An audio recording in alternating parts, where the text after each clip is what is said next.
বলিউড অভিনেত্রী হিনা খান বর্তমানে ক্যান্সারে আক্রান্ত হয়ে চিকিৎসাধীন রয়েছেন। তৃতীয় ধাপের ক্যান্সার সত্ত্বেও তিনি আশাবাদী এবং সবসময়ই হাসিমুখে ভক্তদের সামনে উপস্থিত হয়েছেন। সম্প্রতি তার ৩৭তম জন্মদিন উদযাপনে কাছের মানুষ এবং ভক্তদের ভালোবাসায় মুগ্ধ হয়েছেন তিনি। সেই বিশেষ মুহূর্তের কিছু ঝলক ইনস্টাগ্রামে শেয়ার করেছেন হিনা।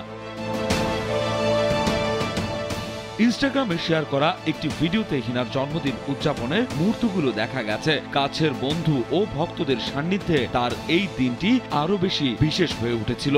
ভিডিওটি পোস্ট করে তিনি কৃতজ্ঞতা জানিয়ে লিখেছেন, এত বছর ধরে আপনাদের অবিরাম ভালোবাসা আমার কাছে আশীর্বাদের মতো। প্রতিটি কঠিন সময়ে আপনারা আমার পাশে ছিলেন। সেলফিন অ্যাপে দেশ বিদেশের যে কোনো জায়গা থেকে অ্যাকাউন্ট খুলতে পারবেন কোনো ঝামেলা ছাড়াই। সেলফিন, আগামীর ব্যাংকিং। হিনা আরো উল্লেখ করেন, আমার হিনাহলিকরা আমার শক্তি, আমার আশ্রয় ও অভিভাবক। আমি জানি আপনারা সবসময় আমার পাশে রয়েছেন, যা আমাকে অবিচল রাখে, এমনকি আমার জীবনের এমন একটি কঠিন অধ্যায়ও।